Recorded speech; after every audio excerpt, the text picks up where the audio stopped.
দেখেন, আমরা এর আগে কি কি দেখে এসেছি সংবিধানের। আমরা ক্লাস শুরু করলাম, বি কনসেন্ট্রেট। আমরা এর আগে দেখে এসেছি কি কি সংবিধানের প্রথম, দ্বিতীয় ও তৃতীয় ভাগ, তাই না? আমাদের সংবিধানের এখন বাকি আছে এখনো চতুর্থ, পঞ্চম, ষষ্ঠ, সপ্তম, এরপর অষ্টম, নবম, দশম, 11। অষ্টম, নবম, দশম, একাদশ, এইগুলো এখনো বাকি আছে। ফ্যাক্ট ইজ, সংবিধানের এই প্রথম 3টা ভাগ থেকে যা কোশ্চেন আসে তার 50% এইগুলা থেকে আসে না। সো আমরা এগুলোতে এত বেশি ইন ডিটেলস আগের মতো না পড়ে আমরা কোশ্চেন দেখে দেখে আগাবো, যে কি টাইপের কোশ্চেন আসে আর কোনগুলা ইম্পর্টেন্ট। এইগুলা দেখে দেখে আমরা যদি আগাই, আই থিঙ্ক আপনাদের জন্য ইজি হবে এবং সুন্দরভাবে আমরা টপিকটা শেষ করতে পারবো। সবাই কি আমার সাথে একমত? আমরা তাহলে এভাবে আগাই, আমরা কোশ্চেন ধরে ধরে আগাই, কি বলেন? আমার কিছু কোশ্চেন লেখা আছে স্লাইডে, আর কিছু কোশ্চেন আমি লিখে লিখে দেখাবো। আছি, আমি আলহামদুলিল্লাহ ভালো আছি। না, আমি আমি যা বলবো তাই ঠিক রিটার্নের আগ পর্যন্ত, না সমস্যা নেই ভাইয়া। তুমি যখন নিজেও পড়তে যাবা, শান্তনু, শান্তনু তো, হ্যাঁ শান্তনু, তুমি যখন নিজেও পড়তে যাবা তখন বুঝবা যে সংবিধানের এইগুলোর ইন ডিটেলস পড়তে গেলে তোমার রিটার্ন আরো 3টা দেয়া লাগবে, পারবা না।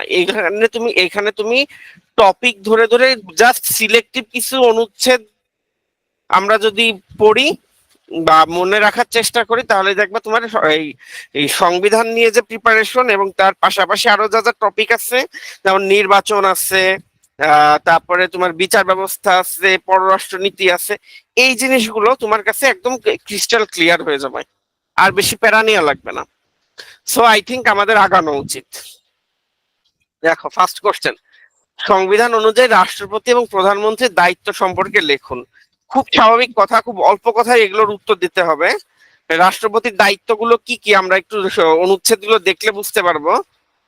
জাস্ট রাষ্ট্রপতি লিখতে গেলে অবশ্যই রাষ্ট্রপতি লেখার আগে, প্রতি লেখার আগে অবশ্যই এবং অবশ্যই মহামান্য লিখতে হবে। এই জিনিসটা তো ক্লিয়ার। মানে রাষ্ট্রপতি লেখার আগে, মানে আজকে থেকে একদম মৃত্যুর আগ পর্যন্ত যত জায়গায় রাষ্ট্রপতি লেখবা, তার আগে এই মহামান্যটা লিখতেই হবে, মাস্ট। মহামান্য লিখতে হবে। তাহলে মহামান্য রাষ্ট্রপতি সংবিধান অনুযায়ী ওনার দায়িত্ব কি কি? সোজা হিসাব, স্ট্রেট কাট ফরওয়ার্ড আনসার, কোনো ভেজালের মধ্যে যাবা না। আমি অনুচ্ছেদগুলো লিখে দিচ্ছি, শুধু ওই অনুচ্ছেদ গুলার কি পয়েন্ট গুলো তোমাদের লিখে দিতে হবে, নতুন কিছু না। আমি একটু লিখে দেই অনুচ্ছেদ গুলো। রাষ্ট্রপতির দায়িত্ব, দায়িত্ব সম্পর্কে শুধু দায়িত্ব সংবিধানের 48-2, 55-4, 56-6, সরি 56-6, ঠিকই, সরি ভুল বলছি, আমি একটু বলি। 55-6, 56-2, 56-3, এগুলা এই পর্যন্ত আসলো। এরপরে 61, 72-1, 72-2, সরি সরি ভুল বলছি, 72-1, 73-1, 82, 91, 93, এই কটা অনুচ্ছেদ, এই দশটা আছে রাষ্ট্রপতির একনিষ্ঠ কাজ। আর কিছু মিস গেল নাকি? 48-2, 55-4, 55-6, আচ্ছা এই 11টা কাজ, সরি 11টা কাজ রাষ্ট্রপতির একক কাজ, এখানে কারোর কোনো হস্তক্ষেপ নেই। আমরা 48-2 থেকে একটু বলতে বলতে যাই। গণপ্রজাতন্ত্রী বাংলাদেশের সংবিধানের 48-2 নম্বর অনুচ্ছেদে কি বলা আছে? মহামান্য রাষ্ট্রপতি সংবিধান এবং অন্যান্য কোনো আইন দ্বারা তাকে প্রদত্ত ক্ষমতার প্রয়োগ এবং কর্তব্য পালন করবেন। তার মানে কি বলেছে 48-2-এ? মহামান্য রাষ্ট্রপতি সংবিধান এবং অন্য কোনো আইন দ্বারা তাকে প্রদত্ত ক্ষমতার প্রয়োগ ও কর্তব্য পালন করিবেন, এতটুকু। 55(4) কি বলা হয়েছে, সকল নির্বাহী ব্যবস্থা রাষ্ট্রপতির নামে গৃহীত হয়, মানে এটা গৃহীত হইতে হবে। 56(6) 55(6) কি বলেছেন, সরকারি কার্যাবলী বন্টন এবং পরিচালনার জন্য তিনি বিধিসমূহ প্রণয়ন করবেন। এরপরে 56(2) বলেছেন, আচ্ছা 56(3) এই তিনটা আগে বলবেন, আগে 3 বলবেন তারপরে 2 বলবেন, 56(3) আগে তারপরে 2 বলবেন। 56(3) তিনি কি করতে পারবেন, প্রধানমন্ত্রী নিয়োগদান করবেন। 56(2) বলা হয়েছে অন্যান্য মন্ত্রী, প্রতিমন্ত্রী, উপমন্ত্রী নিয়োগদান করবেন। দেন 61 বলেছে প্রতিরক্ষা কর্ম বিভাগের সর্বাধিনায়কতা রাষ্ট্রপতির হাতে ন্যস্ত থাকিবে। গেল। এরপরে 72(1) বলেছেন সংবিধানের অধিবেশন আহ্বান ও স্থগিত করবেন, এবং 73(1) বলেছেন সংসদে ভাষণ প্রদান করবেন। দেন 82 বলেছেন অর্থ বিলে সুপারিশ করবেন তিনি। 82 হচ্ছে অর্থ বিলে সুপারিশ করবেন তিনি। 91 হচ্ছে মঞ্জুরি দাবিতে সুপারিশ করবেন, এবং 93 প্রধান বিচারপতি নিয়োগদান করবেন। এই 11টা কাজ হচ্ছে রাষ্ট্রপতির একক কাজ। এই জিনিসটা কি ক্লিয়ার আপনাদের? এই অনুচ্ছেদ কটা পড়লেই হচ্ছে, আর লাগবে না ইনশাল্লাহ। এতটুকু লিখলেই হবে ভাই, এর বেশি মোটেও লেখা লাগবে না, এতটুকু লিখলেই হবে। শুধু 1 লাইন করে লিখে যাবেন কি কি বলা আছে, এতটুকু। শুধু একটাই রিকোয়েস্ট, রাষ্ট্রপতি লেখার আগে, রিকোয়েস্ট না এটা আদেশ, রাষ্ট্রপতি লেখার আগে অবশ্যই মহামান্যটা লিখবেন, লিখতেই হবে, এর কোনো ব্যত্যয় করার সুযোগ নাই। এরপরে আসি আমাদের মাননীয় প্রধানমন্ত্রীর কাজ। এবার প্রধানমন্ত্রীর কাজ, আচ্ছা আর একটা ইম্পর্টেন্ট নোট, আগে আগে মাননীয়, অর্থাৎ প্রধানমন্ত্রী বলা বা লেখার আগে মাননীয় শব্দটি বলতে বা লিখতে হবে, মাস্ট।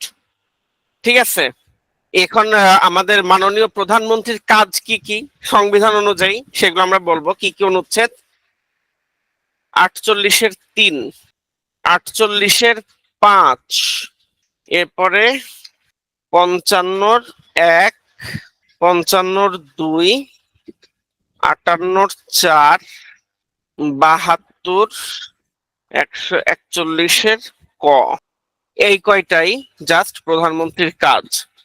আর কোনো কাজ নেই প্রধানমন্ত্রীর সংবিধান অনুযায়ী। প্রধানমন্ত্রীর এমনি যা অবস্থা দিনে 2 ঘন্টা ঘুমানোর সুযোগ থাকে না একজন প্রধানমন্ত্রীর, বাট সংবিধান অনুযায়ী তার উপর এই দায়িত্বগুলো ন্যস্ত। সেগুলো আমরা একটু বলতে বলতে যাই। 48(3) অনুচ্ছেদে কি বলা আছে, প্রধান বিচারপতি ও প্রধানমন্ত্রী নিয়োগের ক্ষেত্র ব্যতীত রাষ্ট্রপতি তাহার অন্য সকল দায়িত্ব পালনে প্রধানমন্ত্রীর পরামর্শ অনুযায়ী কাজ করবেন। প্রধান কাজ প্রধানমন্ত্রীর। 48(5) রাষ্ট্রীয় এবং পররাষ্ট্রনীতি বিষয়ে রাষ্ট্রপতিকে অবহিত রাখেন, এটা প্রধানমন্ত্রীর কাজ, মাস্ট করতেই হবে। 55(1) কি বলেছেন, 55(1) মাননীয় প্রধানমন্ত্রীর কাজ হচ্ছে প্রধানমন্ত্রী নিজে অন্যান্য সংসদ সদস্য কিংবা সংসদ সদস্য যোগ্য ব্যক্তিদের নিয়ে মন্ত্রিসভা গঠন করিবেন। 55(2) বলা আছে প্রধানমন্ত্রী কর্তৃক প্রজাতন্ত্রের নির্বাহী ক্ষমতা প্রযুক্ত হবে। নির্বাহী ক্ষমতা ন্যস্ত রাষ্ট্রপতির উপরে, কিন্তু প্রযুক্ত হবে কিন্তু প্রধানমন্ত্রীর মাধ্যমে। এই জিনিসটা প্যাচ লাগায় না, এই জিনিসটা আমরা ক্লিয়ার করে দেবো, সমস্যা নেই। 58(4) বলা হয়েছে প্রধানমন্ত্রী পদত্যাগ করিলে অন্যান্য মন্ত্রীরাও পদত্যাগ করেছেন বলে গণ্য হবে, অর্থাৎ প্রধানমন্ত্রীকে ঘিরেই মন্ত্রিসভা গঠিত এবং পরিচালিত হবে, এবং ক্ষমতায় টিকে থাকতে হবে, এবং ক্ষমতা থেকে বিতাড়িত হতে হবে।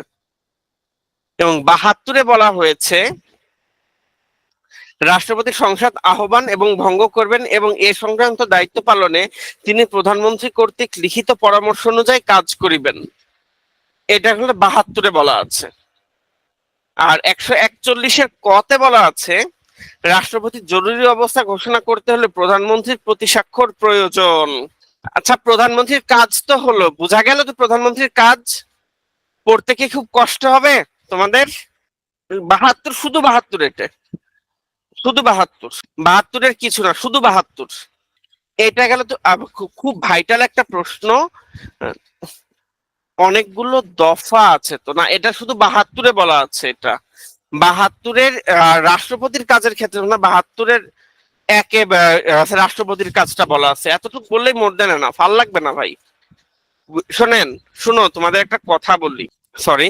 লেখাপড়াটা কঠিন করা যাবে না, কোনোভাবেই কঠিন করা যাবে না, ঠিক আছে? লেখাপড়া জিনিসটা এনজয় করতে হবে, সহজ করে নিতে হবে। তুমি যত সহজে প্রেজেন্টেবল হইতে পারবা তত তুমি সহজে ওভারকাম করতে পারবা, ঠিক আছে? সো এত ডিটেলস কঠিন করে করার দরকার নেই, যতটুকু বলি ততটুকু ফলো করে দেখো, এতে ইনশাল্লাহ সাকসেস আসবে, আসার কথা। আর এতেও যদি ইনশাল্লাহ না হয়, তুমি জানবা যে সবারই একই অবস্থা, কেউ পারবে না, গ্যারান্টি, জাস্ট গ্যারান্টি, আর কেউ পারবে না। এই পর্যন্ত তো ক্লিয়ার? তাহলে আমরা নেক্সট কোশ্চেনে যাব, ঠিক আছে? একটা আলাদা কোশ্চেন, এটা বেশ একটা ইম্পর্টেন্ট জিনিস। চিফ অ্যান্ড রিয়েল এক্সিকিউটিভ কে? খুব ভাইটাল একটা প্রশ্ন। চিফ অ্যান্ড রিয়েল এক্সিকিউটিভ কে? মজার কথা হচ্ছে, সংবিধান অনুযায়ী এই দুইজন কিন্তু আলাদা দুইজন ব্যক্তি, জানো তো? চিফ এক্সিকিউটিভ ইনি হচ্ছেন মহামান্য রাষ্ট্রপতি। কিরকম? বাংলাদেশের সংবিধানের 48-এর 2 নম্বর অনুচ্ছেদে বলা আছে, রাষ্ট্রপ্রধান রূপে, অর্থাৎ অ্যাজ হেড অফ স্টেট, তিনি কি রাষ্ট্রপতি রাষ্ট্রের সকল ব্যক্তির ঊর্ধ্বে স্থান লাভ করিবেন এবং এই সংবিধান ও অন্য কোনো আইন দ্বারা তাকে প্রদত্ত এবং তাহার উপর অর্পিত সকল ক্ষমতা প্রয়োগ এবং কর্তব্য পালন করিবেন। এটা হচ্ছে চিফ এক্সিকিউটিভ এই অনুচ্ছেদ অনুযায়ী। এছাড়াও সংবিধানের 54(4) অনুচ্ছেদে বলা আছে, সরকারের সকল নির্বাহী ব্যবস্থা রাষ্ট্রপতির নামে গৃহীত হইয়াছে বলিয়া প্রকাশ করা হইবে, এবং 55(5)-এ বলা হয়েছে, রাষ্ট্রপতির নামে প্রণীত আদেশ সমূহ ও অন্যান্য চুক্তিপত্র কি রূপে সত্যায়িত ও প্রমাণীকৃত হইবে, রাষ্ট্রপতি তাহা বিধিসমূহ দ্বারা নির্ধারণ করিবেন, এবং অনুরূপভাবে সত্যায়িত ও প্রমাণীকৃত কোনো আদেশ বা চুক্তিপত্র যথাযথভাবে প্রণীত বা সম্পাদিত হয় নাই বলিয়া তাহার বৈধতা সম্পর্কে কোনো আদালতে প্রশ্ন উত্থাপন করা যাইবে না। অর্থাৎ রাষ্ট্রপতি কোনো কিছু করতে গেলে নিজেও আইন তৈরি করে নিতে পারবে এবং সেই অনুযায়ী তিনি কাজ করবেন, এবং এই বিষয়ে বাংলাদেশের কোনো আদালতে তাকে নিয়ে কোনো প্রশ্ন করা যাবে না। এই অনুচ্ছেদ অনুযায়ী রাষ্ট্রপতি কিন্তু রাষ্ট্রের চিফ এক্সিকিউটিভ, মানে প্রধান নির্বাহী। রাষ্ট্রপতি আমাদের দেশের প্রধান নির্বাহী, এই হিসাবে তিনি চিফ এক্সিকিউটিভ। এছাড়াও ওয়ারেন্ট অফ প্রেসিডেন্স 1986 অনুযায়ী 25 স্তরের মধ্যে মহামান্য রাষ্ট্রপতি হলেন বাংলাদেশের প্রথম ব্যক্তি।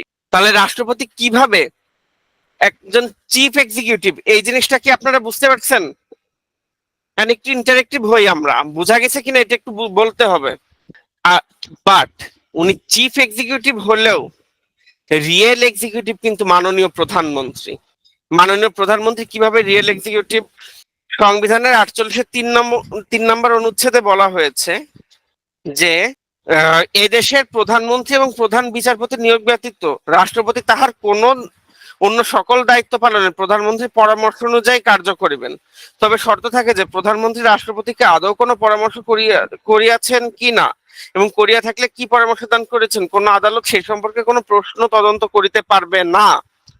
অর্থাৎ রাষ্ট্রপতি শুধু এই দুইটা কাজ ছাড়া অন্য যে কাজই করুক না কেন, যে প্রধানমন্ত্রী নিয়োগ এবং প্রধান বিচারপতি নিয়োগ, এই দুইটা কাজ ছাড়া যে কাজই করুক না কেন, সেই ক্ষেত্রে আমাদের প্রধানমন্ত্রীর লিখিত পরামর্শ গ্রহণ করতে হবে। এছাড়া 55(1) অনুচ্ছেদ অনুযায়ী প্রধানমন্ত্রীর নেতৃত্বে বাংলাদেশ একটি মন্ত্রী পরিষদ থাকিবে, এবং প্রধানমন্ত্রী ও সময় সময় তিনি যেরূপ স্থির করবেন সেরূপ অন্যান্য মন্ত্রী লইয়া এই মন্ত্রী পরিষদ গঠিত হইবে। আবার 55(2) অনুচ্ছেদ অনুযায়ী প্রধানমন্ত্রী কর্তৃক বা তাহার কর্তৃক এই সংবিধান অনুযায়ী প্রজাতন্ত্রের নির্বাহী ক্ষমতা প্রযুক্ত হইবে। তার মানে উনি অ্যাক্টিং রিয়েল এক্সিকিউটিভ, তার মানে উনার মাধ্যমে এই নির্বাহী কাজগুলো সম্পন্ন হবে। তার মানে এই ক্ষেত্রে আমরা কি বলতে পারি, তথাকথিত ভাবে যে যাই হোক না কেন, যে রাষ্ট্রপতি বাংলাদেশের চিফ এক্সিকিউটিভ, বাট বাংলাদেশের রিয়েল এক্সিকিউটিভ কে? আচ্ছা, চিফ এক্সিকিউটিভের ক্ষেত্রে তোমরা বলতে পারো 48(2) চিফ এক্সিকিউটিভ, আর 55(4) 55(5), আর রিয়েল এক্সিকিউটিভ হচ্ছে মাননীয়। ইনারতে কি বলা যায়, 48(3), 55(1) 55(2) এই কয়টা অনুচ্ছেদ দিয়ে আমরা মাননীয় কাজটা করে দিতে পারি। বোঝা গেল? ক্লিয়ার তো চিফ এক্সিকিউটিভ এবং রিয়েল এক্সিকিউটিভ? এবার এই এই ভাগের মধ্যে অ্যাটর্নি জেনারেলের কাজ কি কি সংক্ষেপে আলোচনা করুন। সোজা হিসাব, কোন নাটকের মধ্যে আমরা যাব না, ডিরেক্ট অনুচ্ছেদ ধরবো। অ্যাটর্নি জেনারেল কি? আগে অ্যাটর্নি জেনারেল কি, অ্যাটর্নি জেনারেলের অনুচ্ছেদ গুলো কি কি? অ্যাটর্নি জেনারেল 64 অ্যাটর্নি জেনারেলের কাজ, এবং দেখো এখানে ডিরেক্ট আমরা অনুচ্ছেদ ধরবো, ঠিক আছে? কি হলো, আমরা অ্যাটর্নি জেনারেল পড়তে গেলে আমরা অনুচ্ছেদ ধরবো, অনুচ্ছেদ এই কটা মুখস্থ করে ফেলবা। 64 1 2 3 এবং 4, এই অ্যাটর্নি জেনারেল গঠন এবং অ্যাটর্নি জেনারেলের কাজ আমাদের শেষ হয়ে যাবে। এর মধ্যে কি কি? 64 1 নম্বর অনুচ্ছেদে বলা হয়েছে, সুপ্রিম কোর্টের বিচারক হবার যোগ্য কোনো ব্যক্তিকে রাষ্ট্রপতি বাংলাদেশের অ্যাটর্নি জেনারেল নিযুক্ত করবেন। 64 2 অনুযায়ী অ্যাটর্নি জেনারেল রাষ্ট্রপতি কর্তৃক প্রদত্ত সকল দায়িত্ব পালন করিবেন। 64 3 বলা আছে, অ্যাটর্নি জেনারেল তার দায়িত্ব পালনের জন্য বাংলাদেশের সকল আদালতে তার বক্তব্য পেশ করার অধিকার রাখবেন। আর 64 4 বলা আছে, রাষ্ট্রপতি যতদিন চান ততদিন অ্যাটর্নি জেনারেল স্বীয় পদে বহাল থাকিবেন এবং রাষ্ট্রপতি কর্তৃক নির্ধারিত পারিশ্রমিক লাভ করিবেন। বোঝা গেল? এই কয়টা কাজ হচ্ছে অ্যাটর্নি জেনারেল সম্পর্কিত অনুচ্ছেদ, এই কয়টা আমরা বলে দেব। কোনো প্রবলেম হচ্ছে নাকি? প্রবলেম হচ্ছে না তো? সবাই ক্লিয়ার? ওকে ওকে। দেখো এই অনুযায়ী আমরা কিছু এই অনুচ্ছেদ গুলো কিন্তু বলতে হবে। পাশাপাশি আমরা এই অনুচ্ছেদ অনুযায়ী কি কি কাজের কথা বলতে পারি, এই কাজগুলো আমরা কি কি বলতে পারি। গণপ্রজাতন্ত্রী বাংলাদেশ সরকারের প্রধান আইনজীবী হিসেবে রাষ্ট্র যে সমস্ত মামলার পক্ষ, সে সমস্ত মামলায় তিনি রাষ্ট্রের প্রতিনিধিত্ব করতে পারবেন। তার মানে রাষ্ট্রের এগেনস্টে যদি তুমি কোনো মামলা করো, তাহলে সেই রাষ্ট্রের এগেনস্টে যে মামলা তুমি করতেছো, সেই মামলা উনি লড়তে পারবেন, প্রতিনিধি হবেন তিনি রাষ্ট্রের পক্ষ থেকে। তিনি রাষ্ট্রপতি কর্তৃক সকল দায়িত্ব পালন করবেন।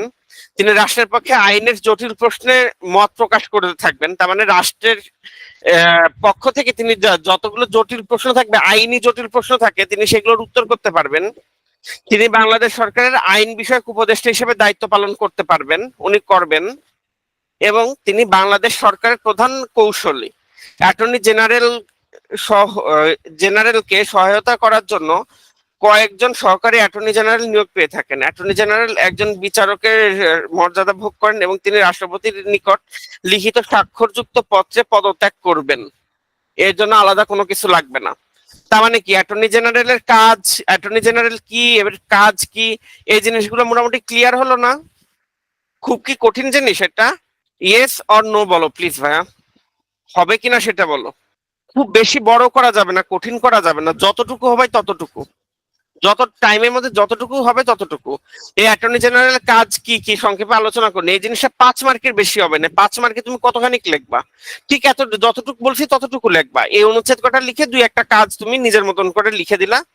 আর একবার বলবো? আচ্ছা, আর একবার বলতেছি, ভালোভাবে শুনো, আমি আস্তে আস্তে বলি। 1 নাম্বার কাজ, বাংলাদেশ গণপ্রজাতন্ত্রী বাংলাদেশের প্রধান আইনজীবী তিনি। প্রজাতন্ত্রী বাংলাদেশের প্রধান আইনজীবী, ইনি যেহেতু গণপ্রজাতন্ত্রী বাংলাদেশের প্রধান আইনজীবী, তাহলে ইনি রাষ্ট্রের পক্ষে যাবতীয় মামলা লড়বেন, যে মামলাগুলো রাষ্ট্রের এগেনস্টে হয়। বোঝা গেল? 2 নাম্বার, রাষ্ট্র মহামান্য কর্তৃক প্রদত্ত কাজ করবেন, মানে মহামান্য তাকে যা যা কাজ করতে বলবে তিনি সেই কাজগুলো করবেন। এরপরে আসো, তিনি রাষ্ট্রের পক্ষে আইনের জটিল প্রশ্নের মত প্রকাশ করবেন। তার মানে রাষ্ট্রের পক্ষে আইনের জটিল প্রশ্নের মত প্রকাশ, আমি সংক্ষেপে লিখতেছি, আইনের জটিল প্রশ্নের মত প্রকাশ। 4 নাম্বার কাজ, সরকারের আইন বিষয়ক উপদেষ্টা, আইন বিষয়ক উপদেষ্টা হিসেবে কাজ করবেন, দায়িত্ব পালন করবেন তিনি। এবং তিনি অবশ্যই প্রধান আইনজীবী, এটা তো বলেছেন, প্রধান কৌশলী এবং রাষ্ট্রের পক্ষে তিনি মামলা লড়বেন, এইগুলোই মোটামুটি কাজ। এবং ইনার সহায়তার জন্য এক বা একাধিক সহকারী অ্যাটর্নি জেনারেল থাকতে পারবে।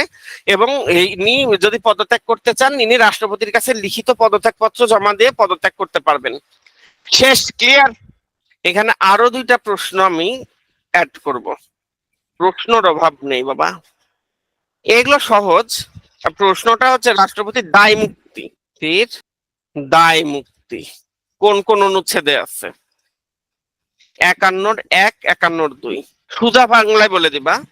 51-1 অনুচ্ছেদ অনুযায়ী রাষ্ট্রপতি তার দায়িত্ব পালন সংক্রান্ত কাজের জন্য কোনো আদালতে জবাবদিহি করতে হবে না, তবে সংক্ষুব্ধ ব্যক্তি চাইলে সরকারের বিরুদ্ধে মামলা করতে পারবে। এবং 51-2 বলা আছে, রাষ্ট্রপতি তার কার্যভারকালে কিংবা দায়িত্বরত সময় তার বিরুদ্ধে কোনো আদালতে কোনো প্রকার ফৌজদারি কর্মধারা দায়ের, মানে ফৌজদারি মামলা দায়ের করা বা চালু রাখা যাবে না। রাষ্ট্রপতি কার্যভারকালে তার গ্রেপ্তার বা কারাবাসের জন্য কোনো আদালত পরোয়ানা জারি করতে পারবে না। এতটুকু। এর আগে পিছে কিছু লেজ মাথা ভূমিকা উপসংহার দিয়ে এই দুইটা অনুচ্ছেদ তোমরা বলে দিবা, একদম ইজি জিনিস। আর রাষ্ট্রপতির অভিশংসন, রাষ্ট্রপতির অভিশংসনের জন্য কোন কোন অনুচ্ছেদ? 52-1, 2, 3, 4। 52-1, 52-2, 52-3, 52-4। ওকে, কি বলা আছে 52-1 অনুচ্ছেদে? পড়ে নিও ভাই, এত আর বকবক করতে ভালো লাগতেছে না, একদম সিম্পল জিনিস, একবার দুইবার রিডিং দিলে নিজের মতন করে লিখতে পারবা ইনশাল্লাহ। তাহলে কি আমরা চতুর্থ ভাগ শেষ এটা বলতে পারি? চতুর্থ ভাগ মোর দেন এনাফ, এইটাই এনাফ। ঠিক আছে, এরপরে আসো পঞ্চম ভাগে আমরা যাই। পঞ্চম ভাগে কি কি কোশ্চেন আছে, খুব ইম্পর্টেন্ট এটা। ছোট ছোট প্রশ্ন, একদম ছোট ছোট প্রশ্ন, তবে অল্প কিছু প্রশ্ন এখানে। নারী নারী নিয়ে পড়তেছি, সংযোগ এই পাশে অ্যাড করে ফেলাইছি। সংযুক্ত তহবিল এবং প্রজাতন্ত্রের সরকারি হিসাব বলতে কি বোঝায়? এই জিনিসটা খুব ইম্পর্টেন্ট। ঠিক আছে, আরো জিনিস পড়বো আমরা, কিন্তু এই জিনিসগুলো থেকে আমরা শুরু করব। সংযুক্ত তহবিল এবং সরকারের হিসাব বলতে আমরা কি বুঝি, তাই না? হয়ে গেল, এক সেকেন্ড। সংযুক্ত তহবিল এবং প্রজাতন্ত্রের সরকারি হিসাব বলতে কি বোঝাই, ঠিক আছে, আমরা আসি। সোজা হিসাব, সরকারি রাজস্ব গ্রহণ এবং সরকারি ব্যয় মেটানোর জন্য সরকার কেন্দ্রীয় ব্যাংকে যে হিসাব চালু রেখেছে তাকে সংযুক্ত তহবিল বলা হয়। আমি একটু সংজ্ঞাটা লিখে দেই, খুব ইজি একটা সংজ্ঞা, এক লাইনের। সরকারি রাজস্ব সংগ্রহ এবং সরকারি ব্যয় মেটানোর জন্য সরকার কেন্দ্রীয় ব্যাংকে যে হিসাব চালু করে যে তাকে সংযুক্ত তহবিল বলে। এইখানে আমরা কি কি অনুচ্ছেদ দেখবো, সেই অনুচ্ছেদ গুলো আমরা একটু বলতে থাকি। 84-1, 2, 85, 85 আর 88 আমরা একটু শুনে যাই, একদম ইজি, কঠিন কিছু হবে না, আমরা একটু বলতে বলতে যাই। 84-1 কি বলা হয়েছে? 84-1 অনুচ্ছেদে বলা হয়েছে, সরকারের সকল রাজস্ব আয় সরকার কর্তৃক সংগৃহীত সকল ঋণ এবং অন্য কোন ঋণ পরিশোধ হতে সরকার কর্তৃক প্রাপ্ত সকল অর্থ একটিমাত্র তহবিলে জমা হবে এবং তার সংযুক্ত তহবিল নামে অভিহিত হবে। তার মানে এইখানে সংযুক্ত তহবিলের সংজ্ঞাটা দেওয়া আছে, মানে কোথায় হবে বা কাকে বলা হবে। সরকারের সকল রাজস্ব আয়, সরকার কর্তৃক গৃহীত সকল ঋণ এবং কোন ঋণ পরিশোধ হতে সরকার কর্তৃক প্রাপ্ত সকল অর্থ একটিমাত্র তহবিলে জমা করা হবে এবং তা সংযুক্ত তহবিল নামে অভিহিত হবে। আর 84-2 কি বলা আছে? সরকার কর্তৃক অথবা সরকারের পক্ষ হতে প্রাপ্ত অন্য সকল অর্থ প্রজাতন্ত্রের সরকারি হিসাবে জমা হবে। অর্থাৎ আমরা 84 নম্বর অনুচ্ছেদ থেকে দুই রকম জিনিস আমরা দেখলাম, হিসাব দেখলাম, সংযুক্ত তহবিল আর প্রজাতন্ত্রের সরকারি হিসাব। দেখো একটা জিনিস দেখো, এখানে কি বলা হয়েছে, সরকার সকল রাজস্ব আয়, সরকার কর্তৃক গৃহীত সকল ঋণ, মানে আমরা বিদেশ থেকে যে ঋণ নেই সেইটা, এবং আমরা যে ঋণ দেই তার যদি পরিশোধের টাকা, মানে এই তিনটা জিনিস। রাজস্ব বলতে ভ্যাট, ট্যাক্স, শুল্ক, আবগারি, এগুলো হচ্ছে রাজস্ব, ঠান্ডা মাথায় বুঝো। আর কি আছে? ঋণ, আমি ঋণ নিলে সেই টাকা তো আমাদের একটা অ্যাকাউন্টে আসবে, আবার আমরা কাউকে ঋণ দিচ্ছি, সেই ঋণ পরিশোধ করতেছি, সেই টাকাও আমরা একটা অ্যাকাউন্টে আসবে। এই তিন রকম টাকা আমরা যে যে হিসাবে আমরা সরকার যে কেন্দ্রীয় ব্যাংকের হিসাবে রাখে, সেইটাকে বলা হয় তোমাদের সংযুক্ত তহবিল। এছাড়া সরকারের অন্যান্য যে টাকা, যেমন তোমার টোল, জরিমানা, এই টাইপের কিছু টাকা আসে না, ইজারার টাকা। এই যে তোমার হচ্ছে যে টোল বলতে কিসের টোল বলো তো? তোমার যে সেতু রাস্তার যে আমরা টোল দেই, এই টোল। আমরা এই যে বিভিন্ন সরকারি জায়গায় ইজারা বা লিজ দেই, এই লিজের টাকা। তারপরে বিভিন্ন এই যে গাড়ি টাড়ি জরিমানা করা হয়, এই যে ট্রাফিক পুলিশ যে তোমাদের হচ্ছে জরিমানা করে, মোটরসাইকেলে কেস দিতে জরিমানা করে, এই টাকাগুলো। তারপর মোবাইল কোর্টে যে জরিমানা হয়, এই টাকাগুলো সরকারের আর একটা হিসাবে যায়, সেটা হচ্ছে প্রজাতন্ত্রের সরকারি হিসাব। এই হিসাবগুলোতে এই টাকাগুলো জমা হয়। তার মানে এই দুইটার বেসিক পার্থক্য কি বোঝা গেছে? একটু প্রশ্ন করো আমাকে, মানে আমাকে একটু আমরা ইন্টারেক্টিভ করি আমরা সেশনটা। সংযুক্ত তহবিলটা আর প্রজাতন্ত্রের সরকারি হিসাব, এই দুইটা জিনিস যে আলাদা, এই দুইটা জিনিস কি বোঝা গেছে? একদম ক্লিয়ার কাট আনসার এটা, যে শুধু ওই তিনটা জিনিস, মানে সংবিধানে উল্লেখিত ওই তিনটা জিনিস ছাড়া অন্য যে টাকাগুলো আমাদের সরকারের ফান্ডে বা সরকারের যে অ্যাকাউন্টে জমা হবে, সেটা হচ্ছে প্রজাতন্ত্রের সরকারি হিসাব। গেল। দেখো 85 নম্বর অনুচ্ছেদে কি বলা আছে? সংযুক্ত তহবিল কিংবা প্রজাতন্ত্রের সরকারি হিসাব থেকে অর্থ প্রদান বা তা হতে অর্থ প্রত্যাহার, অর্থের রক্ষণাবেক্ষণ তথা আয় ব্যয় সংসদের আইন দ্বারা নিয়ন্ত্রিত হবে এবং অনুরূপ আইনের বিধান না হওয়া পর্যন্ত রাষ্ট্রপতি কর্তৃক প্রণীত প্রয়োজনীয় বিধিসমূহ দ্বারা নিয়ন্ত্রিত হবে। অর্থাৎ এই সরকারের সংযুক্ত তহবিল প্রজাতন্ত্রের সরকারি হিসাব হতে যে টাকা আয় বা ব্যয় হবে, এইগুলো অবশ্যই সংসদীয় কোনো আইন দ্বারা নির্ধারিত হবে। আর সংসদীয় আইন যদি না থাকে, তাহলে রাষ্ট্রপতি যেরূপ বিধি প্রণয়ন করিবেন, সেই অনুযায়ী এগুলোর আয় এবং ব্যয়ের কাজটা হবে, মানে কাজ হবে। বোঝা গেল? এটা হচ্ছে 85 নম্বর অনুচ্ছেদে বলা আছে। আর 88 নম্বর অনুচ্ছেদে বলা আছে সংযুক্ত তহবিলের উপর দায় সম্পর্কে বলা হয়েছে যে রাষ্ট্রপতি, স্পিকার ও ডেপুটি স্পিকার, সুপ্রিম কোর্টের বিচারক, মহাহিসাব নিরীক্ষক ও নিয়ন্ত্রক, নির্বাচন কমিশনার, সরকারি কর্ম কমিশনার সদস্যদের পারিশ্রমিক এবং তাদের দপ্তর সমূহ পরিচালনার প্রশাসনিক ব্যয় সহ অন্যান্য কতিপয় ব্যয় সংযুক্ত তহবিলের উপর দায়যুক্ত হবে। এছাড়া সংসদের আইন দ্বারা অন্য দ্বারা কোনো ব্যয়কে অনুরূপ দায়যুক্ত বলে ঘোষণা করা যাবে। সিম্পল জিনিস। এদের 88-তে বলা আছে যে এইগুলোর ব্যয় আমরা কোথায় কোথায় করতে পারি, সেই জিনিসটা বলা আছে। এই হচ্ছে আমাদের সংযুক্ত তহবিল এবং প্রজাতন্ত্রের সরকার হিসাবের ডিটেলসটা। বোঝা গেল? আরো জিনিস আছে এখানে, আরো কিছু প্রশ্ন করব আমরা এখন। আর একটা প্রশ্ন আমরা দেখি, এটা যদি ক্লিয়ার হয়ে থাকে তাহলে আমরা আর একটা প্রশ্ন দেখি। এটা সংবিধানের আলোকে আমাদের প্রশ্নের উত্তর করতে হবে। সম্পূরক মঞ্জুরি বলতে কোন নির্দিষ্ট প্রতিষ্ঠানে বা কাজের জন্য বরাদ্দকৃত অর্থ কম বা বেশি ব্যয় হলে তা যদি চলতি বছরের বাজেটের অন্তর্ভুক্ত না হয়, তবে তা সংযুক্ত তহবিল থেকে ব্যয় নির্বাহকে বোঝায়। অর্থাৎ যে সম্পূরক মঞ্জুরি হচ্ছে ধর পদ্মা সেতুতে আমার 100 কোটি টাকার বাজেট আছে, বাট এই অর্থ বছরে দেখা গেল আমার 110 কোটি টাকা লেগে গেছে। তাহলে যে অতিরিক্ত 10 কোটি টাকা আমরা এই কই থেকে করলাম, সংযুক্ত তহবিল থেকে ব্যয় করলাম, এই জিনিসটা হচ্ছে সম্পূরক ও অতিরিক্ত মঞ্জুরি। ঠিক আছে? অথবা দেখা যাচ্ছে আমার পদ্মা সেতুতে 100 কোটি টাকা বাজেট আছে, কিন্তু সেখানে আমার দেখা যাচ্ছে 95 কোটি টাকা ব্যয় হয়েছে। তাহলে বাকি 5 কোটি টাকা যে আমরা সংযুক্ত তহবিলে যোগ করতেছি বা যোগ করা বা না করা, এই অর্থ বছরে যদি না হয়ে থাকে, তাহলে ওইটা হচ্ছে সম্পূরক ও অতিরিক্ত মঞ্জুরির মধ্যে পড়বে। এই গণপ্রজাতন্ত্রী বাংলাদেশ সংবিধানের 91 অনুচ্ছেদ অনুযায়ী, এটার অনুচ্ছেদ হচ্ছে শুধু 91 অনুচ্ছেদ, ভালোভাবে শুনেন। 91 অনুচ্ছেদ, 91 অনুচ্ছেদে কি বলা হয়েছে?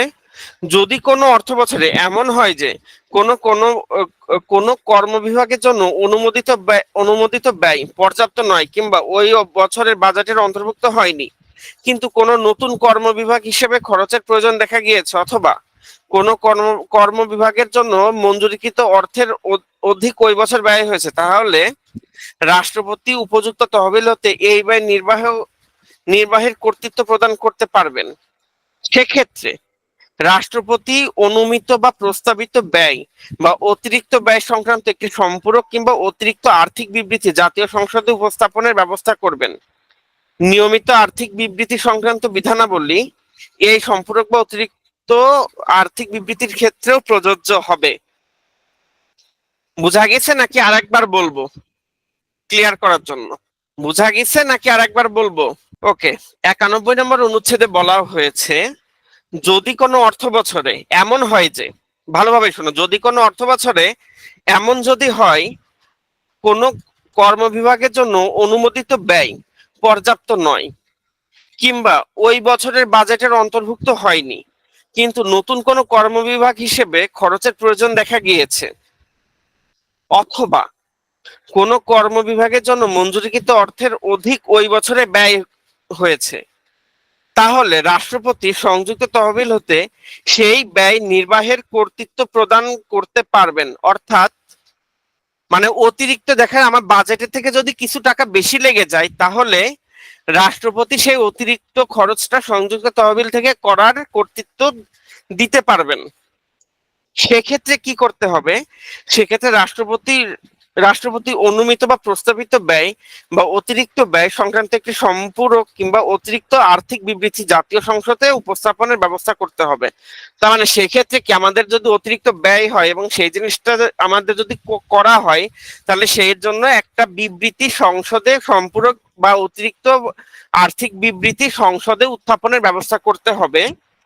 নিয়মিত আর্থিক বিবৃতি সংক্রান্ত বিধানাবলী এই সম্পূরক বা অতিরিক্ত আর্থিক বিবৃতির ক্ষেত্রে প্রযোজ্য হবে। এবার বোঝা গেল জিনিসটা কি? আশা করি আর কোনো সমস্যা হওয়ার কথা না। এবার আমরা আর একটা ইম্পর্টেন্ট কোশ্চেন আমরা একটু ডিসকাস করব, সেটা হচ্ছে সংসদ সদস্য হওয়া এবং সংসদ সদস্য হিসেবে নির্বাচনে অংশগ্রহণ করার যোগ্যতা ও অযোগ্যতা।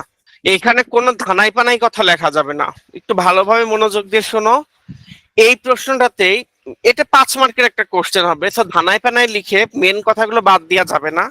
সংসদ সদস্য হওয়ার যোগ্যতা এবং অযোগ্যতা 66-1 বলা আছে। এই যোগ্যতাগুলো তা বলা আছে 66-1। এখানে দুইটা যোগ্যতার কথা বলা আছে। দেখো, প্রথম যোগ্যতা হচ্ছে তাকে বাংলাদেশের নাগরিক হতে হবে, আর দ্বিতীয় যোগ্যতা হচ্ছে তাকে কমপক্ষে 25 বছর বয়স্ক হতে হবে। ঠিক আছে, এটা হচ্ছে যোগ্যতা। আর অযোগ্যতা বলা আছে 66-2-এ। এখানে 6টা পয়েন্ট বলা আছে, যে 66-2-এ 6টা পয়েন্ট বলা আছে যে এই পয়েন্টগুলো থাকলে সে অযোগ্য। তার মানে যোগ্যতা দুইটা ক্রাইটেরিয়া আর অযোগ্যতা 6টা ক্রাইটেরিয়া। কি যোগ্যতা কি কি? তাকে বাংলাদেশের নাগরিক হতে হবে এবং তার বয়স 25 বছর হইতে হবে। আর অযোগ্যতা কি কি? প্রথম অযোগ্যতা হচ্ছে কোনো উপযুক্ত আদালত কর্তৃক তাকে অপ্রকৃতস্থ বলে ঘোষণা করলে সে সংসদ সদস্য নির্বাচন করার অযোগ্য হবে। তার মানে তাকে যদি কোনো আদালত তাকে অপ্রকৃতস্থ ঘোষণা করে, তাহলে সে অযোগ্য হবে। সে যদি তিনি দেউলিয়া ঘোষিত হওয়ার পর দায় হতে অব্যাহতি লাভ না করেন, তার মানে তাকে দেখা যাচ্ছে দেউলিয়া হিসেবে ঘোষণা করা হয়েছে তাকে, সেখান থেকে অব্যাহতি তিনি যদি না পান, তাহলে তিনি সংসদ সদস্য নির্বাচনের যোগ্যতা হারাবেন। 3 নাম্বার অযোগ্যতা হচ্ছে তিনি কোনো বিদেশি রাষ্ট্রের নাগরিকত্ব অর্জন করেন কিংবা কোনো বিদেশি রাষ্ট্রের প্রতি আনুগত্য ঘোষণা বা স্বীকার করেন, তাহলে তিনি অযোগ্য। 4 নম্বরে বলা আছে তিনি নৈতিক স্খলন জনিত কোনো ফৌজদারি অপরাধে দোষী সাব্যস্ত হয়ে কমপক্ষে 2 বছরের কারাদণ্ডে দণ্ডিত হন এবং তার মুক্তি লাভের পর 5 বছর কাল অতিবাহিত না হয়। অর্থাৎ সোজা হিসাব, তিনি যদি ফৌজদারি মামলায় আটক হয়ে 2 বছর জেল খাটেন এবং জেল খাটার পরে তার যদি সেই জেল খাটার বয়স 5 বছর, জেল খাটা শেষ হওয়ার পর আরো 5 বছর অতিবাহিত না হয়, তাহলে তিনি সংসদ সদস্য নির্বাচন করতে পারবেন না। তার মানে এটাও একটা অযোগ্যতা। 4 নাম্বার এই 4টা গেল। 5 নাম্বার হচ্ছে তিনি প্রজাতন্ত্রের কর্মে কোনো লাভজনক পদে অধিষ্ঠিত থাকতে পারবেন না, তার মানে তিনি কোনো সরকারি চাকরিজীবী হতে পারবেন না। যে 6 নাম্বার, তিনি যদি 1972 সালে বাংলাদেশের যোগ সালিসকারী মানে বিশেষ ট্রাইব্যুনাল অধ্যাদেশের অধীনে যে কোনো অপরাধের জন্য দণ্ডিত হয়ে থাকেন, তার মানে যুদ্ধাপরাধী হলে তিনি নির্বাচন করতে পারবেন না। আর লাস্ট অযোগ্যতাটা হলো, তিনি কোনো আইন দ্বারা নির্বাচনের জন্য অযোগ্য ঘোষিত হলে তিনি নির্বাচন করতে পারবেন না। আমাকে বলেন, বোঝা গেল কি কি লিখতে হবে? 5 মার্কের জন্য কতটুকু লিখতে হবে? লিখতে গেলে দেখবেন 2-3 মিনিটে লেখা কমপ্লিট গেল। যোগ্যতা এবং অযোগ্যতা গেল, খুব ইম্পর্টেন্ট জিনিস ছিল এটা পড়ানো। এর পরের কোশ্চেনটা আমরা একটু দেখি। অর্থবিল বলতে কি বোঝায়? খুব ইম্পর্টেন্ট। অর্থবিল বলতে কাকে বোঝায়? এখানে আমাদের কি কি অনুচ্ছেদ পড়তে হবে, অনুচ্ছেদ গুলো আমরা একটু বলে দেই আগে, তারপরে আমরা আলোচনায় যাব। এখানে হচ্ছে 81-1, 81-2, 81-3 আর 82। এই কয়টা পড়লেই হবে ইনশাআল্লাহ, আর লাগবে না। আমরা একটু আলোচনায় যাই। কর আরোপ, সংযুক্ত তহবিল, সরকারি অর্থ, রাষ্ট্র কর্তৃক ঋণ গ্রহণ ইত্যাদি বিষয়ে ব্যবস্থা গ্রহণের জন্য কতিপয় বিশেষ ধরনের সংসদীয় বিলকে অর্থবিল বলা হয়। তার মানে কি কি? ভালোভাবে শুনেন, সংজ্ঞাটা পরবর্তীতে নোট করে ফেলবেন আপনারা। কর আরোপ, সংযুক্ত তহবিল, সরকারি অর্থ, রাষ্ট্র কর্তৃক ঋণ গ্রহণ ইত্যাদি বিষয়ে ব্যবস্থা গ্রহণের জন্য কতিপয় বিশেষ ধরনের সংসদীয় বিলকে অর্থবিল বলা হয়। বাজেট প্রস্তাব সমূহ আইনে পরিণত করার জন্য প্রতি বছর সংসদে অর্থবিল উপস্থাপন করা হয়। কোন বিল অর্থবিল কিনা তা নির্ধারণ করবেন স্পিকার। গেল। 81-1 অনুচ্ছেদ অনুযায়ী অর্থবিলের আওতাভুক্ত হবে কর, সরকারি ঋণ, সংযুক্ত তহবিল, সরকারি হিসাব নিরীক্ষা এবং সরকার কর্তৃক দায় দায়িত্ব সম্পর্কিত আইন সংশোধন সংক্রান্ত বিষয়াবলী। তাহলে 81-1 বলা আছে অর্থবিলের আওতাভুক্ত হবে কি কি? আরেকবার শুনেন, অর্থবিলের আওতাভুক্ত হবে কি কি 81-1 বলা হয়েছে। এটা 81-1 বলা হয়েছে অর্থবিলের আওতাভুক্ত হবে কর, সরকারি ঋণ, সংযুক্ত তহবিল, সরকারি হিসাব নিরীক্ষা এবং সরকারের আর্থিক দায় দায়িত্ব সম্পর্কিত আইন সংশোধন সংক্রান্ত বিষয়াবলী। ঠিক আছে, 81-1 এটা বলা হয়েছে। 81-2 বলা হয়েছে কোনো জরিমানা বা অর্থদণ্ড, লাইসেন্স ফি বা অন্য কোনো সার্ভিস ফি এবং স্থানীয় কর্তৃপক্ষ কর্তৃক আরোপিত স্থানীয় কর সংক্রান্ত বিভিন্ন অর্থবিলের আওতাভুক্ত হবে না। তার মানে টোল ফি, অর্থদণ্ড মানে জরিমানা, এইগুলো আপনার কোনো অর্থবিলের আওতাভুক্ত হবে না। তার মানে 81-1 বলেছে যে কোনগুলো আওতাভুক্ত হবে, 81-2 বলেছে কোনগুলো আওতাভুক্ত হবে না। 81-3 অনুচ্ছেদে বলা হয়েছে কোন অর্থবিল হয়ে থাকলে তা রাষ্ট্রপতির সম্মতির জন্য পেশ করার সময় এটি যে অর্থবিল এই মর্মে স্পিকারের সার্টিফিকেট থাকতে হবে। কোন বিল অর্থবিল কিনা সেক্ষেত্রে স্পিকারের সার্টিফিকেটই চূড়ান্ত বলে অভিহিত হবে। তার মানে কোনটা যে অর্থবিল এটা আইডেন্টিফাই করে দিবেন কি স্পিকার, আর কেউ না। স্পিকার এটা আইডেন্টিফাই করে দিবেন। তার মানে 81-1, 81-2, 81-3 কি বলা হয়েছে কি বোঝা গেল? যে কোন বিল অর্থবিল হিসেবে যদি রাষ্ট্রপতির কাছে যেতে হয় তাহলে সেই বিলের উপরে সেই বিলটা যে অর্থ বিল সেটা সার্টিফাইড হইতে হবে এবং এই সার্টিফিকেশনটা করবেন মাননীয় সার্টিফিকেশন করবেন স্পিকার। এবং স্পিকার যে বিলটাকে অর্থ বিল বলবেন সেটাই অর্থ বিল হবে, আদারওয়াইজ কোনো বিল অর্থ বিল হবে না। এবং 82 নম্বর অনুচ্ছেদ অনুযায়ী অর্থবিল বা আর্থিক ব্যয়ের প্রশ্ন জড়িত আছে এমন কোন বিল রাষ্ট্রপতির সুপারিশ ব্যতীত সংসদে উপস্থাপন করা যাবে না। তবে কোনো কর হ্রাস কিংবা বিলোপের প্রশ্নে এই সুপারিশ প্রয়োজন হবে না। বোঝা গেল? 82-তে কি বলেছে যে কোন বিল অর্থবিল বা আর্থিক ব্যয় সংক্রান্ত কোন বিল আপনার যদি সংসদে উপস্থাপন করতে হয় তাহলে সেটা রাষ্ট্রপতির সুপারিশ লাগবে। তবে কোনো আপনার কর টর কমানো বাড়ানো করতে গেলে সেক্ষেত্রে সুপারিশের কোনো প্রয়োজন হবে না। অর্থবিলটা বোঝা গেল? এতটুকু লিখলেই হয়ে যাবে, আর একটা এক্সট্রা লাইন লেখা লাগবে না। কথা বলতে হবে ভাইয়া, পুরা কথা বলতে হবে, কথা বলতে হবে, প্লিজ টক। আচ্ছা, আমি কিছু প্রশ্ন দেব, এগুলো সেলফ স্টাডি, একদম লিটারেলি সেলফ স্টাডি কিছু প্রশ্ন দিচ্ছি। আপনারা তো আরো পড়বেন, কিন্তু আমার কাছে এই প্রশ্নগুলো মানে ইজি এত আর বলার মতো না। আর প্রশ্ন, ন্যায়পালের গুরুত্ব। শুনেন, কালকে আমরা পড়াবো, ঠিক আছে? এখন উপজেলা নির্বাচন, উপজেলা প্রশাসনটা খুব ইম্পর্টেন্ট পড়ার জন্য। অর্থ বিল পড়াইলাম, আর একটা দেব প্রশ্ন, আর বাকি 2-3টা প্রশ্ন আমি আরো পড়াবো। সরকারি এবং বেসরকারি বিল, এই এককগুলো সেলফ স্টাডি। না, ন্যায়পাল নাই, ন্যায়পাল নাই, এখন নাই, কিন্তু তাও এর গুরুত্ব কেন এটা রাখা হয়েছিল, এর গুরুত্ব কি ভুংতুং একটু পড়ে নিন।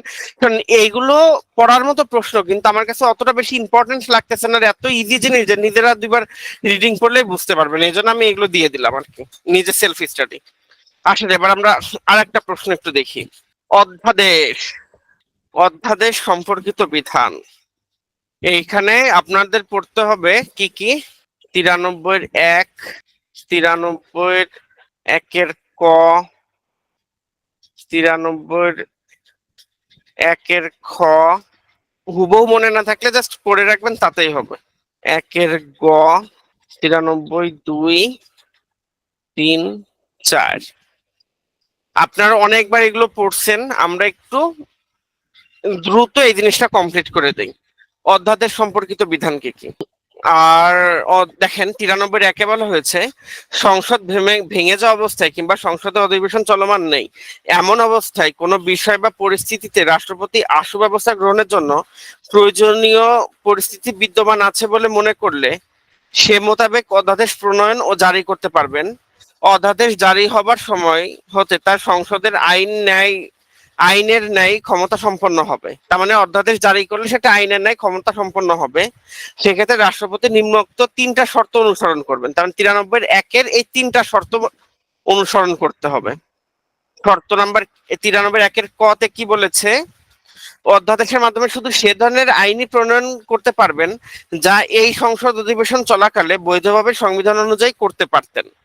কারণ মানে আইন সবাই বা সংসদে যে টাইপের আইন করা পসিবল হয় অ্যাকচুয়ালি, সেই টাইপেরই একটা অধ্যাদেশ তিনি দিতে পারবেন।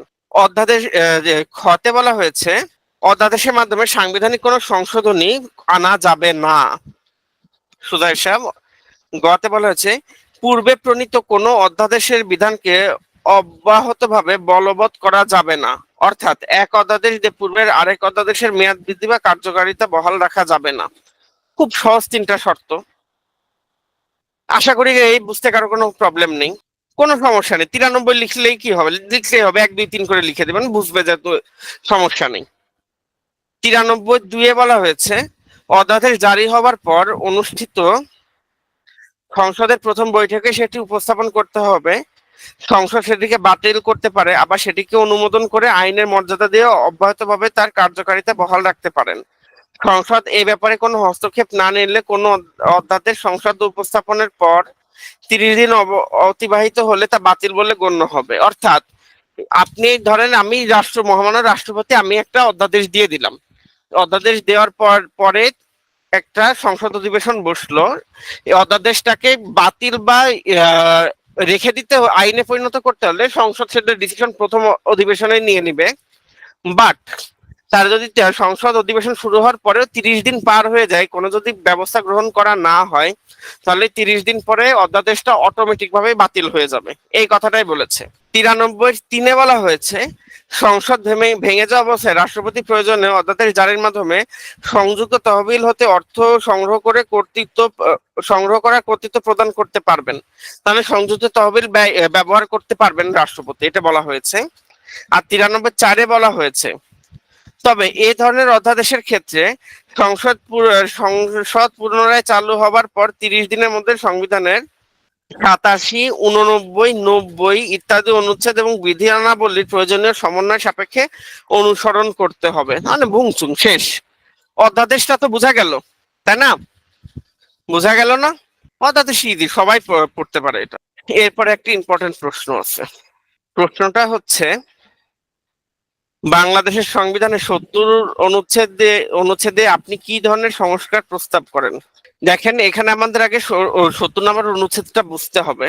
এবার 70 নম্বর অনুচ্ছেদটা আগে বলি। 70 নম্বর অনুচ্ছেদের শিরোনাম হচ্ছে, রাজনৈতিক দল হইতে পদত্যাগ কিংবা দলের বিপক্ষে ভোটদানের কারণে আসন শূন্য হওয়া।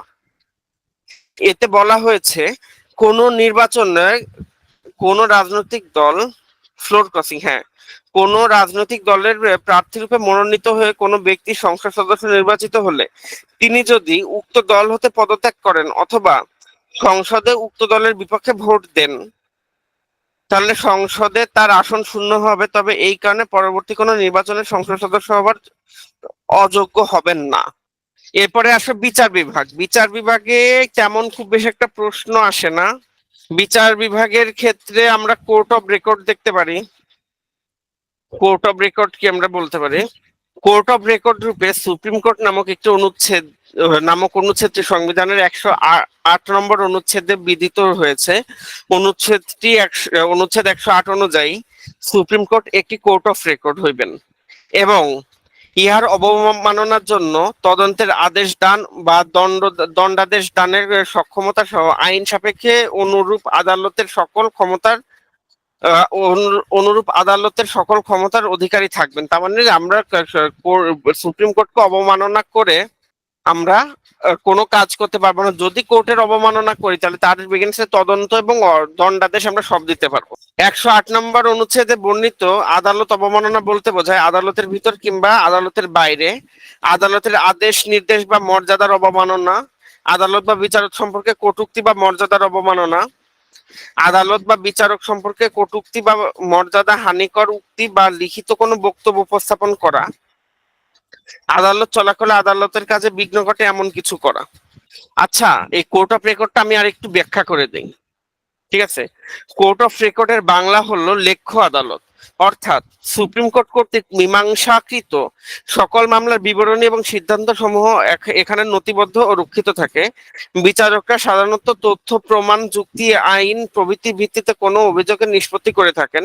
এসব নিষ্পত্তি সম্পর্কিত সিদ্ধান্ত সমূহ লঙ্ঘন বা আদালতের যে কোনো অবমাননার দায়ে সুপ্রিম কোর্ট যে কারোর বিরুদ্ধে বিচার কার্য করে থাকেন এবং শাস্তিমূলক ব্যবস্থা গ্রহণ করে থাকেন। তার মানে আমরা 108 নাম্বার অনুচ্ছেদটা এখানে দেখতে পারি। 108 নাম্বার অনুচ্ছেদ কোর্ট অফ রেকর্ড হচ্ছে এইটাই। আর একটা সেলফ স্টাডি দেব, সেটা সেলফ স্টাডিটা করো।